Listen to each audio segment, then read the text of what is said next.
मैं सबसे छोटी हूँ कविता। माँ शब्द की गहराई कोई नाप नहीं सकता।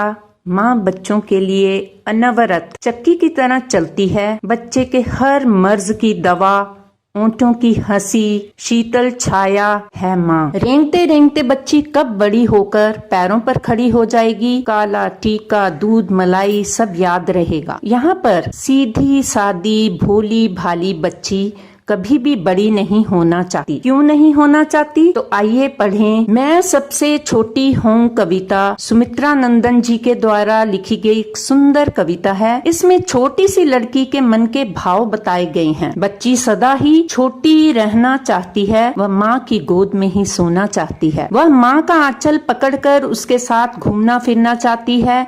वह माँ के हाथ कभी नहीं छोड़ना चाहती। बच्ची को लगता है कि माँ पहले उसको पाल पोस कर बड़ी कर देती है, फिर उससे छल करती है। बड़ी हो जाने पर बच्ची के साथ घूमती फिरती नहीं। छोटी रहने पर माँ उसे अपने हाथ से खाना खिलाती है, उसका मुख धुलवाती है, गिर जाने पर धूल पोंछती है, उसे नहला धुलाकर उसको सुंदर बना देती है। बड़ी हो जाने पर उसे कभी परियों की कथाएं नहीं सुनाती, ना ही उस हाथ में सुंदर खिलौने थमाती है।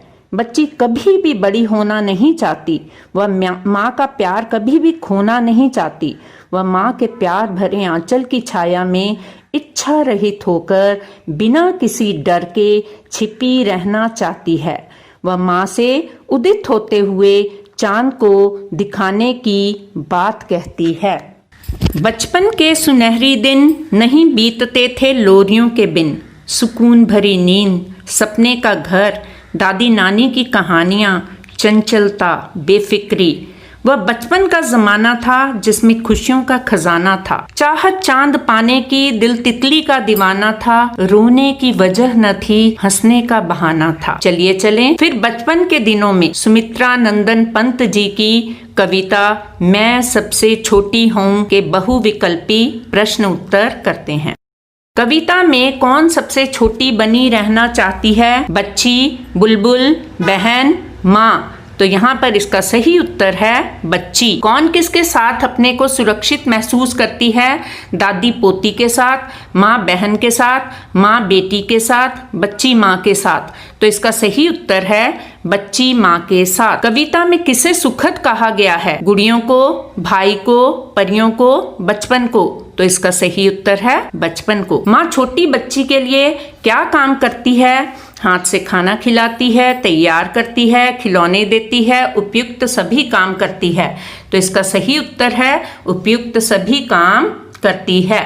माँ का आंचल पकड़कर लड़की क्या करना चाहती है? दिन रात घूमना चाहती है, बातें करना चाहती है, कहानियां सुनना चाहती है, माँ के आंचल के साथ खेलना चाहती है। तो इसका सही उत्तर है दिन रात घूमना चाहती है। छोटी बच्ची कहाँ पर सोना चाहती है? पानी में, गुड़िया के साथ, माँ की गोद में, पार्क में। तो इसका सही उत्तर है माँ की गोद में। बड़ी होने पर बच्ची को किसके खोने का डर सता रहा है? माँ के स्नेह के खोने का, खिलौनों के नहीं मिलने का, आजादी खोने का, परियों की कहानियां ना सुनने का। तो इसका सही उत्तर है माँ के स्नेह के खोने का। माँ किसको कैसे छलती है? बच्ची को खिलौने देकर, बच्ची को नए कपड़े देकर, बच्ची को चंद्रोदय दिखाकर, बच्ची को उसकी मनपसंद मिठाई देकर।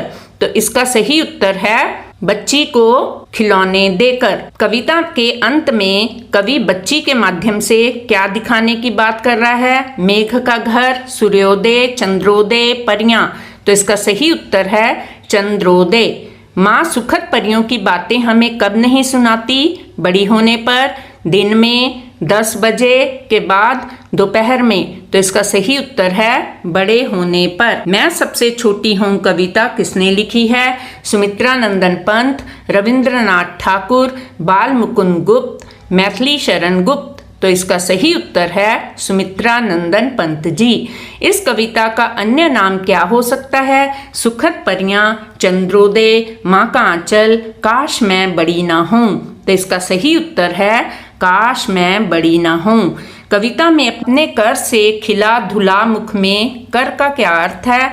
हाथी की सूंड, हाथ, किरण, टैक्स। तो इसका सही उत्तर है हाथ। बच्ची क्या बनी रहना चाहती है? नटखट, शरारती, छोटी, इनमें से कोई नहीं। तो इसका सही उत्तर है छोटी। माँ उसे किसकी कहानी नहीं सुनाती? राजा की, परियों की, रानी की, चंदा मामा की। तो इसका सही उत्तर है परियों की। पाठ में परियों को कैसा बताया गया है? दुखद, सुंदर, सुखद, वरदान देने वाली। तो इसका सही उत्तर है सुंदर। माँ के आंचल में बच्ची कैसा महसूस करती है? निर्भय, भयभीत, उदास, इसमें से कोई नहीं। तो इसका सही उत्तर है निर्भय।